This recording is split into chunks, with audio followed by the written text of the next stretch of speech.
ጤና ይስጥልን ተከበራችሁ የብሬዲዮ ቤተሰቦችና አድማጮች የዕለቱን ዜናዎች እናሰማችኋለን። ዜናው የምናሰማችሁን ሀብታሙ አሰፋና ታምሩ ገደን ባለንበት ሰዓት አቆጣጠር የዛሬ የካቲት 18 ቀን 2018 ዓ.ም ዜናዎችን ከማሰማታችን በፊት አርዕስተ ዜናውን እናስቀድማለን።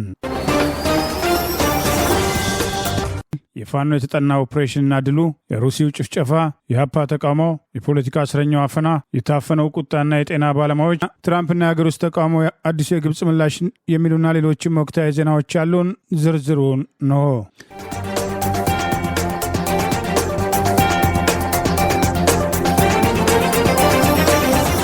የአማራ ፋኖ ብሔራዊ ንቅናቄ በሰሜን አማራ ቀጠና የወሰደውን ወታደራዊ እርምጃ ተከትሎ ጣቁሳ ወረዳ ደልጊ ከተማን የሰፈረውን የጠላት ኃይል በመደምሰስ ከተማዋን ነጻ አድርጎ መቆጣጠሩ ተገለጸ። የመይሳው ካሳ ሁለተኛ ኮር አለፋ ወረዳን በተቆጣጠረበት የውጊያ ግንባር አመርቂ ሁለንተናዊ ድል ማስመዝገቡን ይፋ አድርገዋል። የአማራ ፋኖ ብሔራዊ ንቅናቄ አፋብን ጎንደር ጠቅላይ ግዛት እዝ 202ኛ ኮር ጣቁሳ ወረዳ ደልጊ ከተማ የሰፈረውን የጠላት ኃይል በመደምሰስ ከተማውን ሙሉ ለሙሉ መቆጣጠሩን ዛሬ የካቲት 18 ቀን 2018 ይፋ ባደረገው መረጃ ገለጸ። በዚህ ሳምንት ብቻ ሶስተኛውን የወረዳ ከተማ መቆጣጠሩን የጠቀሰው መረጃ ከጎርጎራ 20 ኪሎ ሜትር፣ ከጎንደር 80 ኪሎ ሜትር፣ ከባህር ዳር በጣና በኩል 80 ኪሎ ሜትር ርቀት ጣና ዳር የምትገኘውን ደልጊ ከተማ ላይ ከተሰማራው ያገዛዙ ስልጣን አስጠባቂ ወራሪ ሰራዊት መካከል የምህረት አዋጅ ጥሪ የሰማ ራሱን እያዳነ ሲሆን ያገዛዙ ተላላኪ መሆን የመረጠ እየተደመሰሰ ፋኖ ድሉን አጠናክሮ መቀጠሉ ተገልጿል። ይህ በእንዲህ እንዳለ በዚሁ ሰሜን አማራ ቀጠና በላይ ዘለቀ እዝ የመይሳው ካሳ ሁለተኛ ኮር አለፋ ወረዳን በተቆጣጠረበት አውደ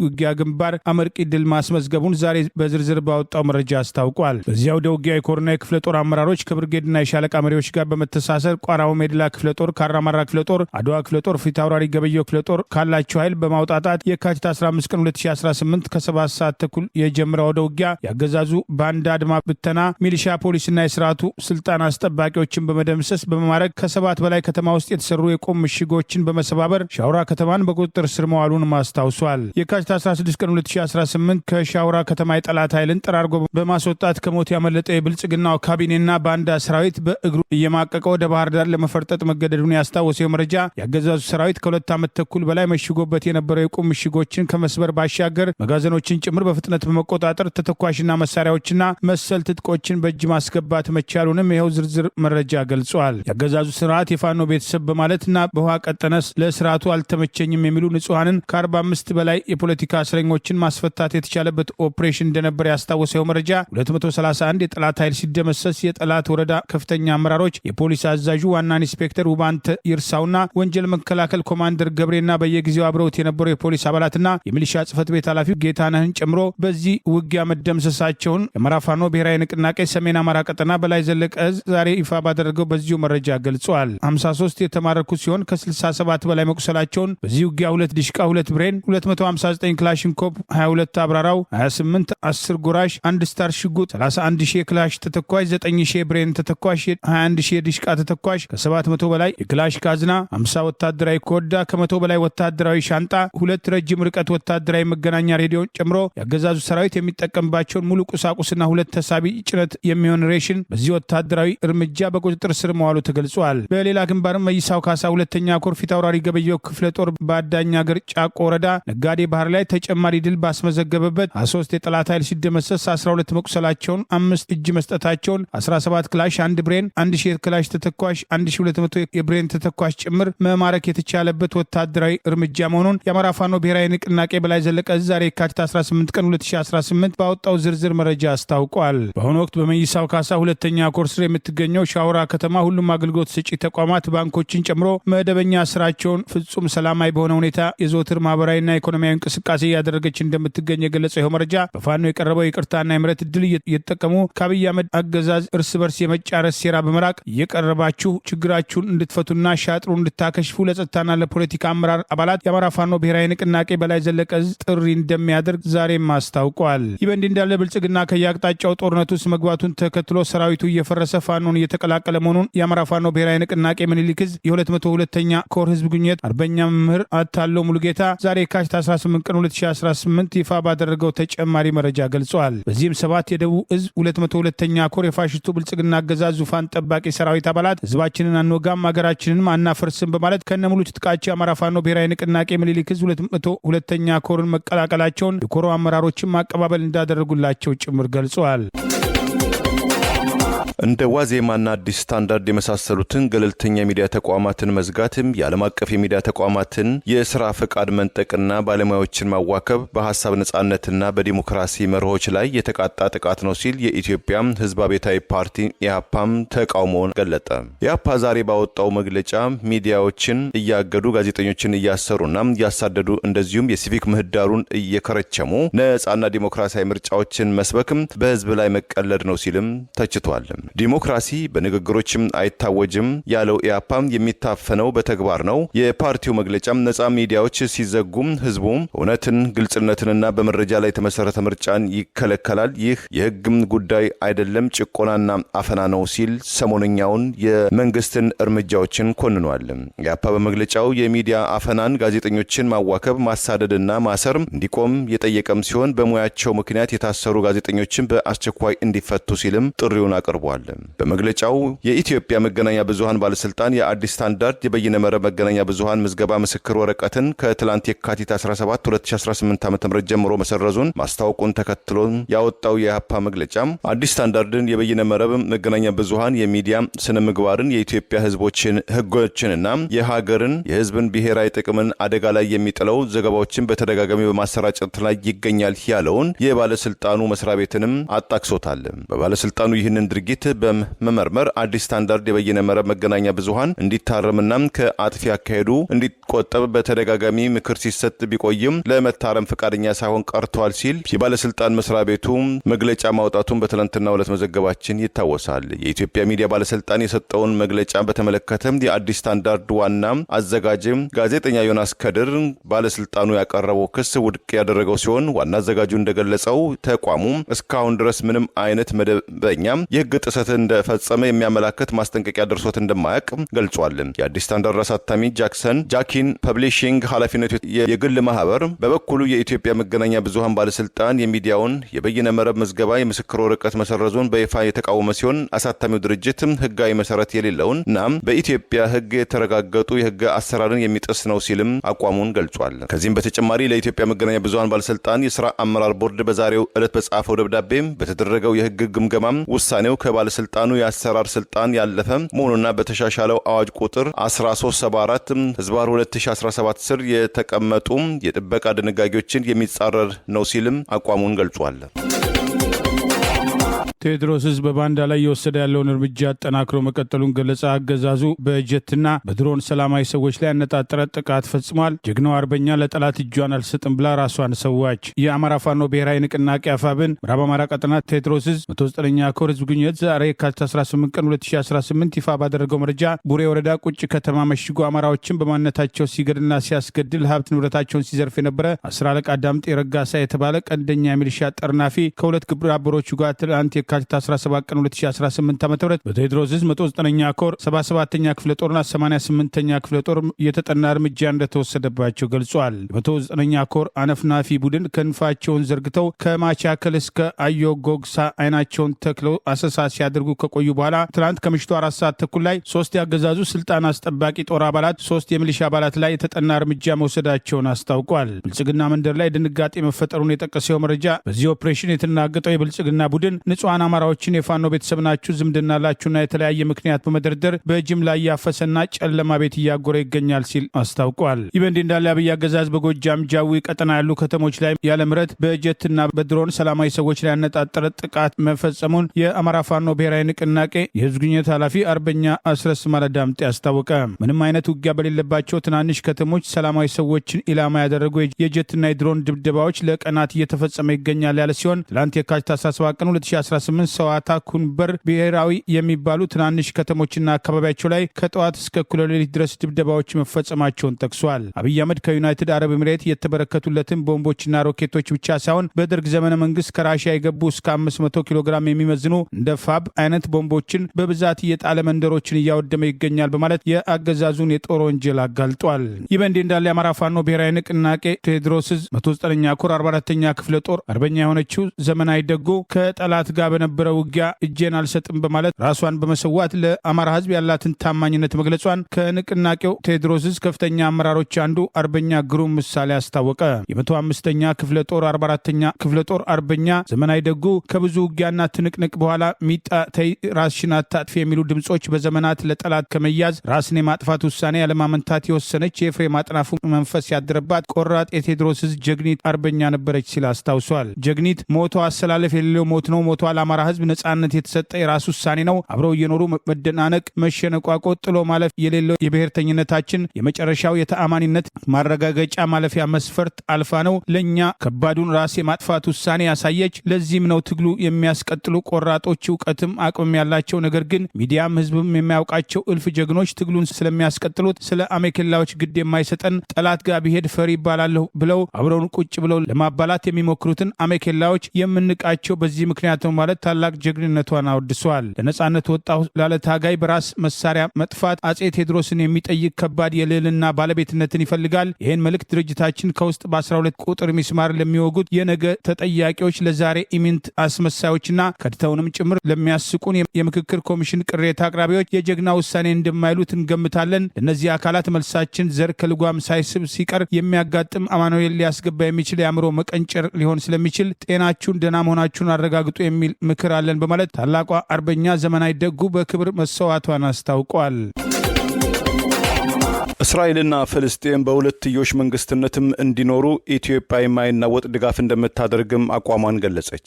የእስራኤሉ ፕሬዝዳንት ኢሳቅ ሄርዞግ ዛሬ አዲስ አበባ ውስጥ የተቀበሉት የኢትዮጵያው አቻቸው ታዬ አጽቀሥላሴም እስራኤልና ፍልስጤም በሰላም እንዲኖሩ ዋነኛ መፍትሄው የሁለቱ መንግስታት አመሰራረትን ኢትዮጵያ አጥብቃም ትደግፋለች ማለታቸውን አናዶሉ የዜና አገልግሎትም ዘግቧል። የእስራኤሉ ፕሬዝዳንት ታዬ ጽሕፈት ቤት ባወጣው መግለጫ የፕሬዝዳንቱ የኢትዮጵያ ጉዟቸው በሁለቱ ሀገራት መካከል ያለውን ታሪካዊ ትስስርና የኢትዮጵያና የእስራኤል መንግስታትን ድልድይ ሆነው ያገለገሉት የቤተ እስራኤላውያን ማህበረሰብ እንቅስቃሴ ለማመስገን መሆኑን ገልጿል። ከአውስትራሊያ ጉብኝታቸው በሁለት ሳምንት ባነሰ ጊዜ ውስጥ ወደ ምስራቅ አፍሪካ ወደ አዲስ አበባ ያቀኑት የእስራኤሉ ፕሬዝዳንት ኢሳቅ የሁለትም ቀናትም ጉብኝታቸውን በተመለከተ ኢየሩሳሌም ፖስት ጋዜጣ እንደዘገበው የኢትዮጵያና የእስራኤል ወዳጅነትም ከኦሪት ዘመን በንግስት ሳባና በንጉስ ሰለሞን ዘመን የተጀመረ መሆኑን ጠቅሶ ቀዳማዊ ኃይለ ሥላሴ እንዲሁ ወደ ኢየሩሳሌም ማቅናታቸውና በኢየሩሳሌም ቤት ውስጥም እንዳላቸው አውስቶም እስራኤል ከኢትዮጵያ ጋር ዲፕሎማቲካዊ ግንኙነትም ሳትመሰረትም በፊት እንኳን ለዓመታትም ለኢትዮጵያ ወታደራዊ እርዳታ ስታደርግ እንደነበረ የቀድሞቹ የእስራኤል ፕሬዝዳንት ሺሞን ፔሬዝና ይስሐቅ ራቢን እንደ ፈረንጆቹ አቆጣጠር በወርሃ መጋቢት ወይም ማርች 1963 በኢትዮጵያ ለአንድ ሳምንት የቆየ ጉብኝት ማድረጋቸውን አውስተዋል። ኢትዮጵያና እስራኤል ሙሉ ዲፕሎማሲያዊ ግንኙነታቸውን የመሰረቱት እንደ ፈረንጆቹ አቆጣጠር በ1992 ሲሆን ከዚያም በኋላም በሁለቱ አገራት ኤምባሲዎቻቸውን መክፈታቸውም ታውቋል። በኦሮሚያ አርሲ ማንነትና ሃይማኖት ተኮሩ ጥቃት ቀጥሏል። በትላንትናው ዕለት በተፈጸመ የተቀናጀ ጭፍጨፋ 4 ሰዎች ሲገደሉ 2 በጠና መቁሰላቸውን 2 ተይዘው ተወስደው የደረሱበት አለመታወቁን እናት ፓርቲ ዛሬ ባወጣው መግለጫ ይፋ አደረገ።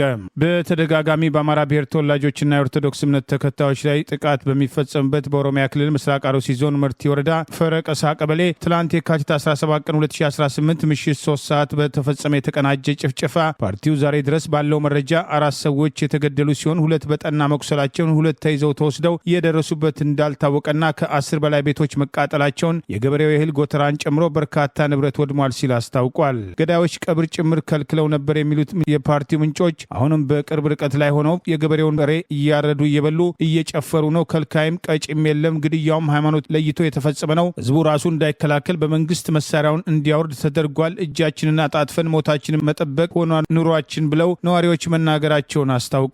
መንግስት ህዝቡን የመጠበቅ ስራውን ቢረሳም የአካባቢ ማህበረሰብ በህጋዊ መንገድ ታጥቆ ራሱ እንዲከላከል አማራጭ ይቅረብለት በሚል በተደጋጋሚ ብንወተውትም ሰሚ ያልተገኘም ያለው እናት ፓርቲያችን ግድያውን በጽኑ ያወግዛል። ለሞቱትም ረፍተ ነፍስን እየተመኘን ለአካባቢው ማህበረሰብ መጽናናት ይመኛል ሲል ገልጿል። ተይዘው የተወሰዱ ያለምንም ቅድመ ሁኔታ እንዲለቀቁና ህዝቡ በህጋዊ መንገድ ተደራጅቶ ራሱ እንዲከላከል ሁኔታዎች በፍጥነት እንዲመቻቹለት በጥብቅ እናሳስባለን ሲል እናት ፓርቲ ዛሬ የካቲት 18 ቀን 2018 ባወጣው በዚሁ መግለጫ ጠቅሷል። ተናግረዋል። ፓርቲው በተደጋጋሚ በኦሮሚያ ክልል የአማራ ብሔር ተወላጆችና የኦርቶዶክስ እምነት ተከታዮች ላይ አነጣጥሮ እየተፈጸመ ያለው ጭፍጨፋ እንዲቆም በተደጋጋሚ ጥሪ ሲያቀርብ የቆየ ቢሆንም ሰሚ የታጣ ሲሆን በኦሮሚያ ክልል የሚፈጸሙ ማንነትና ሃይማኖት ተኮር ጥቃቶች በኦነግ ሸኔ ስም በአብዛኛው የሚፈጸሙ ቢሆንም ከክልሉ ፕሬዝዳንት ሽመልስ አብዲሳ ጨምሮ እስከ ታችኛው መዋቅር ድረስ የክልሉ ባለስልጣናት ባዋቀሩት ኃይል በተቀናጀና በተናበበ መንገድ የሚፈጸም ጥቃት መሆኑ ተደጋግሞ የተጠቀሰ ሲሆን ኮሬ ነገኛ በሚል በኦሮሚያ ክልል ፕሬዝዳንት ሽመልስ አብዲሳ በክልሉ ኦሮሞ ብልጽግና ፓርቲ ጽህፈት ቤት ኃላፊ ፍቃዱ ተሰማ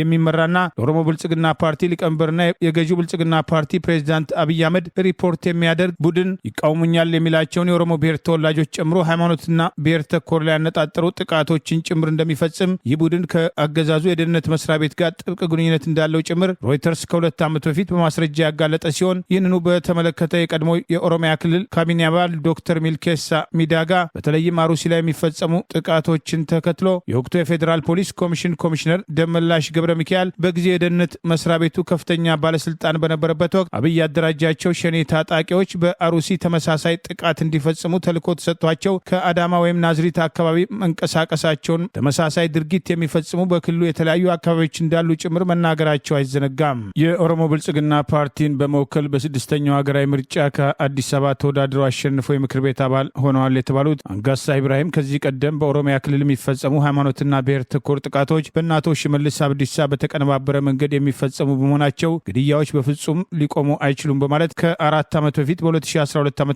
በወለጋ ጉሊሶ ላይ የተፈጸመውን ጭፍጨፋ ተከትሎ በአደባባይ ተቃውሞ ማቅረባቸውና አብይ አህመድ በእነዚህ ሰዎች ላይ እርምጃ ካልወሰደ ድርጊቱ በሱ ፈቃድ የሚፈጸም ነው በማለት መቃወማቸው የሚታወስ ሲሆን ይህንን ተቃውሞ ካሰሙ በኋላ ደብዛቸው መጥፋቱ አይዘነጋም። ኦሮሚያ ክልል አመራርና የኦሮሚያ ክልል ብልጽግና ቢሮ ከነ አመራራቸው ከነ ካቢኔያቸው ካልተፈረካከሱ በቀር በጭራሽ ሞት፣ ግድያ በኦሮሚያ ሊቆም አይችልም። እንደደርኩን እቺን ተናግሬ ነገ ጠዋት ልሙት ጸጸት የለብኝም። ስለምናቅ ነው የምንናገረው፣ ስለምናቅ ነው የምንናገረው። የሰው ነፍስ ያንገበግበናል። ቋቅ ብሎናል። መግለጫ ሰልችቶናል። የያዘን መግለጫ ቋቅ ብሎናል። እኛ አንፈልግም። በአማራ ማንነታቸው ሳቢያ በአገዛዙ የፈጠራ ሽብር ክስ 3 ዓመት ለሚጠጋ ጊዜ በስር ላይ ከነበሩት መካከል በዋስ የተፈታው ዶክተር ሲሳይ አውግቸው ከቅሊንጦ እንደወጣ በራፍ ላይ በድጋሚ ታፍኖ መወሰዱ ተገለጸ። በአማራ ማንነታቸው ሳቢያ ከታሰሩ የህሊናና የፖለቲካ እስረኞች መካከል አንዱ የሆነው ዶክተር ሲሳይ አውግቸው ሰኞ በ100,000 ብር ዋስትና በማስያዝ ከስር እንዲፈታ በፍርድ ቤት የተበየነለት ቢሆንም በዛሬው ዕለት ከቅሊንጦ ማጎሪያ ቤት በመውጣት ላይ እንዳለ በር ላይ ሲጠብቁት በነበሩ ፖሊሶች ታፍኖ ዳግም መወሰዱን ጠበቃው አጋልጠዋል። ወደ ፌዴራል ፖሊስ እየተወሰዱ መሆኑን ሊቀበሏቸው ሲጠብቋቸው ለነበሩ ቤተሰቦቻቸው መነገሩም ተጠቅሷል። በአማራ ህዝብ ላይ ቀጥተኛ ጦርነት ከመታወጁ በፊት ጥቂት ቀደም ብሎ በማንነታቸው ሳቢያ ከታሰሩት የህሊናና የፖለቲካ እስረኞች መካከል አንዱ የሆነው ዶክተር ሲሳይ አውግቸው በቅርቡ ፍርድ ቤት የሰጠውን ብይን ተከትሎ በዋስ ወጥተው ጉዳያቸውን እንዲከታተሉ ከተባለላቸው በዶክተር ወንደሰን አሰፋ መዝገብ ከሚገኙት የፖለቲካና የህሊና እስረኞች መካከል አንዱ ሲሆን በአገዛዙ የፈጠራ ክስ የአማራ ክልልን ከፍተኛ የመንግስት ባለስልጣናት በመግደል የክልሉን ቀጥሎም የፌዴራሉ መንግስት ከስልጣን በኃይል ለመቆጣጠር በማሰብ የሽብር ድርጊት ፈጽመዋል የሚለው ውንጀላ ተከትሎ ዶክተር ሲሳይን ጨምሮ 23 ሰዎች በስር ላይ ሌሎች በሌሉበት 51 ተከሳሾች በተካተቱበት መዝገብ በግፍ እስር ላይ ቆየ ቢሆንም ዛሬም ከስር ወደ ስር መሸጋገሩ አገዛዙ በተደጋጋሚ የፍርድ ቤት ውሳኔም ባለማክበር ከህግ በላይ መሆኑን ዛሬም በጉልበት ማሳየቱ በወቀሳ ተነስቷል። ለአገዛዙ እጃቸውን የሰጡና የሰላም አማራጭን ተቀብለዋል የተባሉት ኮሎኔል ፋንታው ሙሀባ ጭምር በተከሰሱበት በዚህ መዝገብ ተከላከሉ ተብሎ ብይን የተሰጠባቸው ቢሆንም ለአገዛዙ እጃቸውን የሰጡት ዛሬም በነጻነት ሲንቀሳቀሱ በተቃራኒው ፍርድ ቤት የዋስ መብቱን የፈቀደለት ዶክተር ሲሳይ አውግቸው ለተጨማሪ አፈናና እስር መወሰዱ ስርዓቱ በየጊዜው ራሱን በራሱ እያጋለጠ መምጣቱ ተጨማሪ ማሳያ ነው ተብለዋል። ጋዜጠኛና መምህርት መስከረም አበራ፣ ጋዜጠኛ ዳዊት በጋሻው፣ ጋዜጠኛ ጎበዜ ሲሳይ፣ ጋዜጠኛ ገነት አስማማውን ጨምሮ በተካተቱበት በዶክተር ወንደሰን አሰፋ በሚጠራው በዚህ መዝገብ ውስጥ ዶክተር ሲሳይ አውግቸውን ጨምሮ አርቲስት ዮርዳኖስ አለሜና የዋስትና መብት ከተፈቀደላቸው ዶክተር ሲሳይ አውግቸው በፊት ከዚህ መዝገብ 6ቱ በነጻ እንዲሰናበቱ የተባለ ሲሆን ከነዚህ መካከል አርቲስት ዮርዳኖስ አለሜ፣ ተስፋዬ መኩሪያ፣ ዳዊት አባቦ፣ አብርሃም ጌትነትና ማስረሻ ኔው ቢሰጥ ተረፈ የተፈቱ ቢሆንም ዶክተር ሲሳይ አውግቸው ለዳግም እስር ወደ ፌዴራል ፖሊስ ታፍነው መወሰዳቸው ጥያቄ አስነስተዋል። አቃቤ ሕግ እንዳይፈቱ በሚል ዶክተር ሲሳይ በጠበቃቸው በኩል ለመፈታት ያቀረቡትን ክርክር መሰረት አድርጎ በ100,000 ብር ዋስትና ከእስር እንዲለቀቁ ሰኞ የካቲት 16 ቀን 2018 ዓ.ም ፍርድ ቤቱ ብይን የሰጠ ቢሆንም የፍርድ ቤቱን ውሳኔ ተከትሎ የዶክተር ሲሳይ ቤተሰቦች በዚያኑ ቀን ረፋድ በሞባይል ባንኪንግ መክፈላቸውን ጠበቃ ሰለሞን ገዛኝ አስታውቀዋል። ችሎቱ ተከሳሾች የሚፈቱበት ትዕዛዝ ፈርሞ ሰጥቷቸው ወደ ማረሚያ ቤት ይዘው ሄደው እንደነበርና የእስረኛ መፍቻ ትዕዛዙ የደረሰው የቅሊንጦ ማረሚያ ቤት ለፍርድ ቤት የተለያዩ ምክንያቶችን በማቅረብ ለ2 ቀናት ሳይፈታ የቆየ ሲሆን ዛሬ ሲፈቱ ከበር ላይ ታፍነው እንዲወሰዱ ሁኔታዎችን ማመቻቸቱን ሂደቱን የታዘቡ ወገኖች በላኩት ተጨማሪ መረጃ ገልጸዋል። የቀድሞ ሀሮማያ ዩኒቨርሲቲ መምህር የነበሩት የፖለቲካ እስረኛው ዶክተር ሲሳይ አውግቸው በማረሚያ ቤት ሳሉ የዶክትሬት ዲግሪያቸውን ተምረው ያጠናቀቁ ሲሆን ዶክተር ሲሳይ ከኦሮሚያ ክልል በተለያዩ ምክንያቶች ተፈናቅለው በአማራ ክልል ደብረ ብርሃን ከተማና በሌሎች አካባቢዎች ለነበሩ ተፈናቃዮች ድጋፍ በማሰባሰብና በማድረስ የበጎ አድራጎት ስራ ይሰሩ በነበረበት ወቅት በማንነታቸው ሳቢያ ታፍነው የፈጠራ የሽብርና መንግስትን በኃይል ለመገልበጥ የሚል ክስ ከቀረበባቸው የፖለቲካና የህሊና እስረኞች አንዱ መሆናቸው አይዘነጋም። ይህ በእንዲህ እንዳለ የዶክተር ሲሳይን ዳግም ታፍኖ መታሰር በመቃወም እናት ፓርቲ ባወጣው አጠር ያለ መግለጫ ዛሬ የካቲት 18 ቀን 2018 ከቅሊንጦ ማረሚያ ቤት በመውጣት ላይ እንዳሉ ጭንብል በለበሱ የጸጥታ ኃይሎች እንደገና መታፈናቸው እጅግ ግራ አጋቢና እዚህ ሀገር ስንት መንግስትን ያለው እንድንል አስገድዶናል ሲል ገልጿል። አሁንም የፖለቲካ እስረኛው ያለምንም ቅድመ ሁኔታ ተለቀው ከናፈቃቸው ቤተሰባቸው ጋር እንዲቀላቀሉ የጠየቀው ፓርቲው የፖለቲካና የማንነት እስረኞችም ተመሳሳይ የተፋጠነ ፍትህ አግኝተው እንዲፈቱ ሲል ጥሪ አቅርበዋል። የአሜሪካው ፕሬዝዳንት ዶናልድ ትራምፕ በትላንትናው ዕለት ባሰሙት ዓመታዊ የመሪ ንግግር ላይ የታደሙትም ትውልደ ሶማሊያዊቷም ኤለን ኦማር ፕሬዝዳንት ዶናልድ ትራምፕን ሐሰተኛና ነፍሰ ገዳይ በማለትም ወረፏቸው። ፕሬዝዳንቱ ያሰሙትም ዓመታዊ ንግግር በአብዛኛው ሐሰተኛ ነው የሚሉ ጥናቶችም ተሰምተዋል። ጥቁሮችም ዝንጀሮችም አይደሉም የሚል ማስታወቂያ በምክር ቤት ውስጥ ያስነገቡም የኮንግረስ አባል ከአዳራሹ በኃይል እንዲወጡም ተደርጓል። 1 ሰዓት ከ48 ደቂቃ ፈጀውና ከቅርብ ዓመታት ወዲህ ረጅሙ የተባለው የፕሬዝዳንቱ ንግግር ላይ የአሜሪካ ኢኮኖሚ ማደጉን ከሌሎችም ፕላኔት የመጡ ያሏቸውን ህገወጥ ስደተኞች ቁጥር መቀነሱን የገለጹት ፕሬዝዳንት ትራምፕ የኮንግረስ አባላቱም ቆመው ድጋፋቸውን እንዲገልጹ ባልተለመደ መልኩም ጥያቄ ቢያቀርቡም የሪፐብሊካን ፓርቲ ተመራጮች ድጋፋቸውን ለፕሬዝዳንቱ ሲገልጡ የዲሞክራቲክ ፓርቲ አባላት ግን መመሪያውን ተግባራዊ ሳያደርጉትም ቁጭ ማለትን መርጠዋል። ዶናልድ ትራምፕም እናንተ ማፈሪያዎችም ሲሉ የኮንግረስ አባላቱን ወርፈዋቸዋል።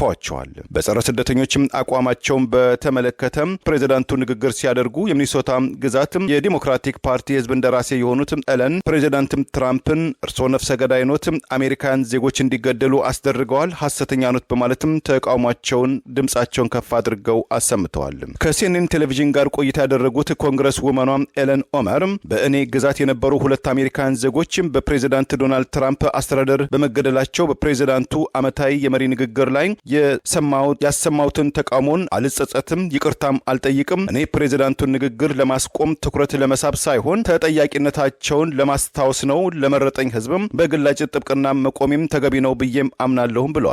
በዚህ ወቅትም አለመናገር ማለት የመረጠኝና ወደ ዋሽንግተን እንድአቀናም የላከኝን መራጭ ህዝቤን ድምፅን መናቅ ነው ያሉትም የኮንግረስ ውመኗ ኤለን እኛ ሚኒሶታዎች ዝምታን የማንቀበል አሜሪካን መሆናችንን ይሰመርበትም ሲሉም ተደምጠዋል። በምክር ቤቱ የተገኙትም የቴክሳስ የዲሞክራቲክ ፓርቲ የኮንግረስ አባሉ ኤአይ ግሪን ጥቁር ህዝቦችም ዝንጀሮችም አይደሉም፣ ብላክስ ፒፕል አር ኖት ኤፕስም የሚል መልእክት ያለበትም ፖስተር በመያዝ በቅርቡ ፕሬዝዳንት ዶናልድ ትራምፕ የቀድሞ ፕሬዝዳንት ባራክ ኦባማናም ቀዳማዊ እመቤት ሚሼል ኦባማን የሚተችም ዘረኛ ተንቀሳቃሽ ምስልን በማህበራዊ ትስስር ገጻቸው አጋርተው በኋላም ውድቅ መደረጉን ተከትሎ ለመቃወም ኮንግረስ ኤል ግሪን እንቅስቃሴ ማድረጋቸውን ገልጠዋል። ለሁለተኛ ጊዜ ከምክር ቤቱ አዳራሽ በጸጥታ ኃይሎችም እንዲወጡ የተደረጉትም ባለፈው ዓመት ግሪን የምርኩዝ ዱላቸውን በመያዝ ፕሬዝዳንት ትራምፕ ላይ መቀሰራቸውን ተከትሎ ከምክር ቤቱ እንዲወጡ መደረጋቸው አይዘነጋም። ለ11 ዓመታት በምክር ቤቱ የህዝብ እንደራሴም የሆኑት ግሪን ተመሳሳይ ተቃውሟቸውን እንደሚያሰሙ ቢገልጹ በመጪው ሳምንት በሚካሄደው ቅድሚያ ምርጫም ሳቢያም ዳግም ወደ ኮንግረስ አባልነት የመምጣታቸው እድል አጠራጣሪ ነውም ተብሏል። ፕሬዝዳንት ትራምፕ ትላንት ባሰሙት ዓመታዊ መሪ ንግግርም በአብዛኛው ሀቅም አጣሪዎች ወይም ፋክትም ቼክስም ዘንድም ከእውነታም የራቀ አሜሪካን ዳግም ወደ ልዕልና መልሰናታል ቢሉም በርካታ አሜሪካንና የአሜሪካ ወዳጆች ከስጋት ውስጥ የከተተ ነው የሚል ትችትም ቀርቦባቸዋል። የዓለም ኖቤል ሽልማትን ለማግኘትም ብርቱ ምኞት ያላቸው ፕሬዝዳንት ትራምፕ የኢትዮ ግብጽ ፍጥጫን ጨምሮ 8 ዓለም አቀፋዊ ጦርነቶችን በዓለም ላይ አስቆሚያለሁ ማለታቸው በብዙዎች ዘንድ ተአማኒነት የጎደለው ነው የሚል ትችትም እየቀረበባቸው ይገኛል። ያለ በቂ ዝግጅት ለአንድ ጊዜ ብቻ የሚያገለግሉ ፕላስቲኮች ከአገልግሎት ውጭ እንዲሆኑ ህገወጥ ነው በሚል ህዝቡን ሲያስጨንቅና ሲያሳድድ በደንብ አስከባሪዎች በተለይም በአዲስ አበባ ከተማ ውስጥ ከፍተኛ ጫና ሲያደርግ የነበረው አገዛዝ ድርጊቱ ከአዋጁ በተቃራኒ ሲፈጸም የነበረ መሆኑን የአካባቢ ጥበቃ ባለስልጣን ባወጣው ማብራሪያ ይፋ ሆኗል። ይህን ተከትሎ የኢኮኖሚ ባለሙያው በመርህ አልባነት በመሰለኝና በደሳለኝ የመመራት አባዜ መጨረሻው ማሞ ሌላ መታወቂያ ሌላ መሆን ነው በማለት የአካባቢ ጥበቃ ያወጣውን መመሪያና አገዛዙ ሲወስዳቸው የነበሩ አስገዳጅ እርምጃዎችን በንጽጽር አቅርበዋል። የአካባቢ ጥበቃ ባለስልጣን የተባለው በአገዛዙ ከአንድ ወር በላይ ለአንድ ጊዜ የሚያገለግሉ ፕላስቲኮች ህገወጥ ናቸው በሚል የደንብ አስከባሪዎች ያላቸውን በማሰማራት ህዝቡን ሲያስጨንቅና መድረሻ ሲያሳጣ የነበረ ቢሆንም ዛሬ ባለስልጣኑ ባወጣው ማብራሪያ በደረቅ ቆሻሻ አያያዝና አወጋገድ አዋጅ ቁጥር 1383 ዝባር 2017 መሰረት የፕላስቲክ ማሸጊያ ማለት እቃዎችን ከብክለት ለመከላከል ወይንም ከሌላ ነገር ጋር እንዳይቀላቀል ለማድረግ በእቃው አምራች ጥቅም ላይ የሚውል ከፕላስቲክ የሚዘጋጅ መጠቅለያ ወይም መያዣ ነው የሚል ትርጉም በመስጠት በዚህ መሰረት የምግብ የባልትና ውጤቶችን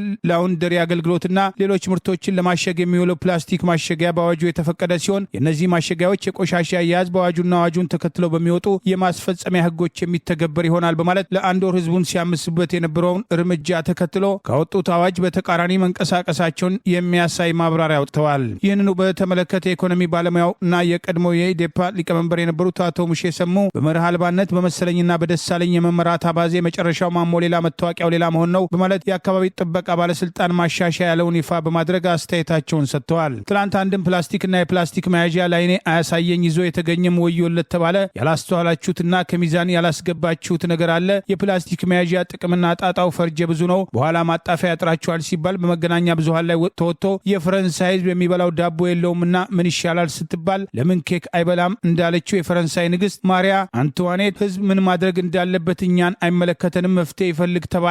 ወር ባልሞላ ጊዜው ዛሬ መለስ ተብሎ ለምግብ ለባልትና ውጤቶች ለላውንደሪ አገልግሎትና ለምርት ማሸጊያዎች የሚውሉ መያዣዎች ተዘንግተው እንጂ በአዋጁ የተፈቀዱ ነበሩ ተባለ።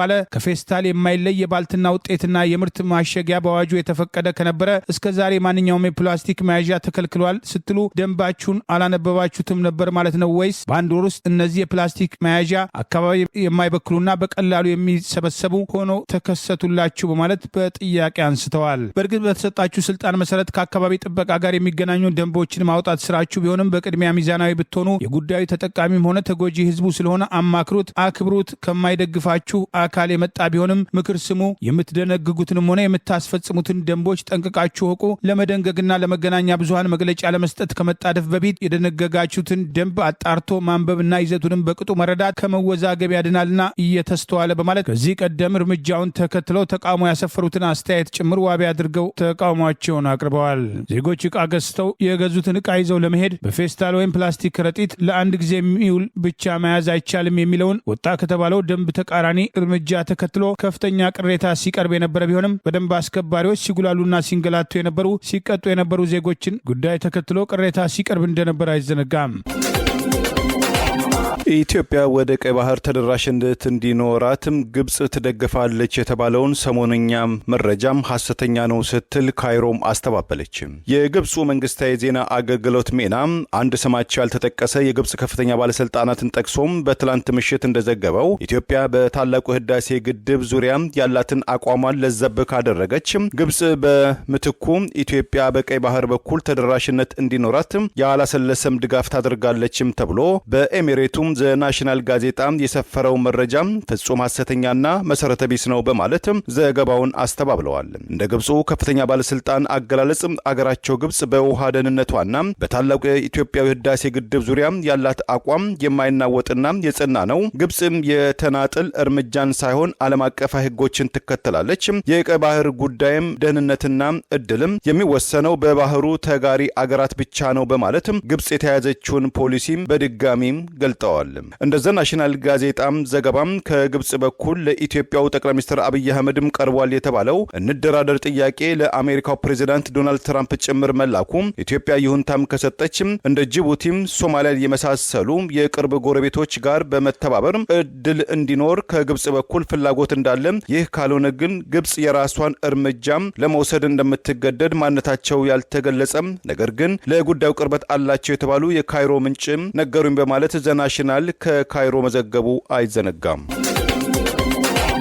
አገሪቱን መምራትና ደሞዝ በአግባቡ መክፈል ያቃተው አገዛዝ የጦርነትና የወደብ አጀንዳ በማንሳት መሰረታዊ የሰራተኛውን ጥያቄ ሊመልስ አይችልም፣ ሰራተኛው በራሱ ጊዜ ለአመፅ የሚወጣበት ሁኔታ እየተገፋ ነው በሚል የኢትዮጵያ ጤና ባለሙያዎች ንቅናቄ ማህበራዊ ገጽ ላይ በወቅቱ ያለውን ችግር በተመለከተ የጤና ባለሙያው በአስቸኳይ የትርፍ ሰዓት ክፍያ ተጨመረ በተባለው አነስተኛ የደሞዝ ጭማሪ ጭምር ታስቦ እንዲከፈለው ጥሪ የቀረበ ነው። የኢትዮጵያ ጤና ባለሙያዎች በተለያዩ የአገሪቱ አካባቢዎች የትርፍ ሰዓት ክፍያ በአግባቡ እየተከፈላቸው እንዳይደለ፣ በአንዳንድ ቦታዎች ላይ የትርፍ ሰዓት ክፍያ የሚከፈለውም ቀደም ሲል በነበረው የደሞዝ ስሌት በመሆኑ ተጨመረ በተባለው አነስተኛ የደሞዝ ጭማሪ እንኳን ተሰልቶ እንዲከፈላቸው የሚያቀርቡት ጥያቄ እንደ ቅንጦት እየተቆጠረ በየአካባቢው አመራሮችና ካድሬዎች የጤና አመራር ባለስልጣናት ተግባራዊ ያለመሆኑ ቅሬታ ያስነሳ ሲሆን እነዚህ ቅሬታዎች እየተደመሩ ባሉበት አገዛዙ በተለያዩ አገልግሎቶች ስም ጭማሪዎችን እያካሄደ በመሆኑ መኖር ያቃተው ሰራተኛ ሳይወድ በግዱ ለአመፅ ለመነሳት የሚችልበት እድል እየተፈጠረ መሆኑን በኢትዮጵያ ጤና ባለሙያዎች ንቅናቄ ማህበራዊ ገጽ ላይ ወጣው ትዝብት ይፋ አድርገዋል። መንግስት 160 ቢሊዮን ብር በጀት መድቦ ለመላ መንግስት ሰራተኛ ደሞዝ ጨምር ያለበትን ሁኔታ ያስታወሰው መረጃ ይህ ገቢ ደግሞ የሚገኘው የተለያዩ ገቢዎች ላይ ጭማሪ በማድረግ ነው። ሰሞኑን አንዳንድ ተቋማት እያደረጉ እንዳለው ጭማሪ ከዚህም አልፎ የወደቡ ኪራይ ጉዳይም ሳንረሳ ሀገሪቷን የሚያስተዳድራት አካል ይህን ማድረግ ካልቻለና ለወራት የተወዘፈ የሰራተኛው ህጋዊ ጥያቄ መመለስ ካቃተው ከዚህ በኋላ ብዙም ሳይቆይ የመንግስት ሰራተኛው ባለሙያው መሪ ሳያስፈልገው በራሱ ወደ አመፅ እንደሚያመራ ለመተንበይ ነቢይ መሆን አያስፈልግም በማለት የወቅቱን ተጨባጭ ሁኔታ ይፋ አድርገዋል። ይህንን ለመቀልበስ የሰሞኑ የወደብ አጀንዳ አንዱ ነው። የጦርነት ነጋሪት የህዝቡን መሰረታዊና ህጋዊ ጥያቄ ትኩረት ይቀይሳል። እኛ አንድ ነፍስ ለማዳን የምንሯሯጥ ብንሆንም ለነሱ የህዝብ ቁጥር ይቀንሳል። ጦርነት አሸናፊና ተሸናፊ ባይኖረውም ፖለቲካዊ ድል ካለም የወደብ ኪራይ ለምታነሱ ክፍያ ሊውል ይችላል በማለት የህዝቡን ጥያቄ ለማፈንና ለጤና ባለሙያው የሚገባውን ደሞዝና የትርፍ ሰዓት ክፍያ ላለመክፈል የሚቀርቡ ሰንካላ ምክንያቶችን በተቃውሞ አንስተዋል። የምንፈልገው መንግስት አሁን ከተለያየ አቅጣጫ ካጋጠመው ውጥረት የተነሳ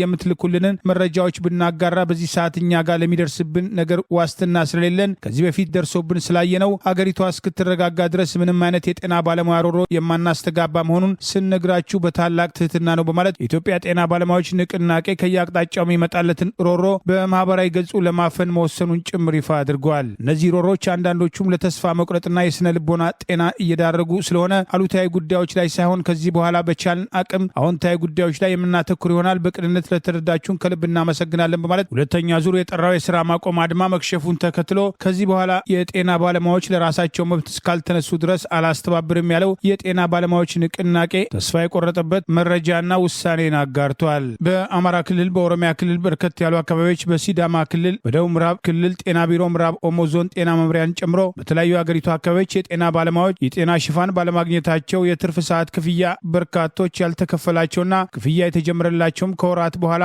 በቀድሞ ደሞዝ ስሌት መሆኑ በቅሬታ እያነሱ ያለ ሲሆን የጤና ባለሙያዎችን ንቅናቄ ተከትሎ በአንድ ላይ ተባብረው ባለመቆማቸው በተናጠል ለለቅሶና በቅሬታ ማቅረብ መወሰናቸው በተደጋጋሚ በወቀሳ ሲነሳ ቆይተዋል። የኢህአፓዋ ሚስጥረ ስላሴ ታምራትን የመሳሰሉ ፖለቲከኞችም አስቸጋሪ በሆነው የኢትዮጵያ የተቃውሞ ፖለቲካ ውስጥ መገኘታቸው ብቻ በብዙ መልኩም አስፈላጊና ጠቃሚ ነው ሲሉ የህዝብ ተወካዮች ምክር ቤትም እንደራሴው ዶክተር ደሳለኝ ጫኔ የአድናቆት መልእክታቸውን ገለጹ።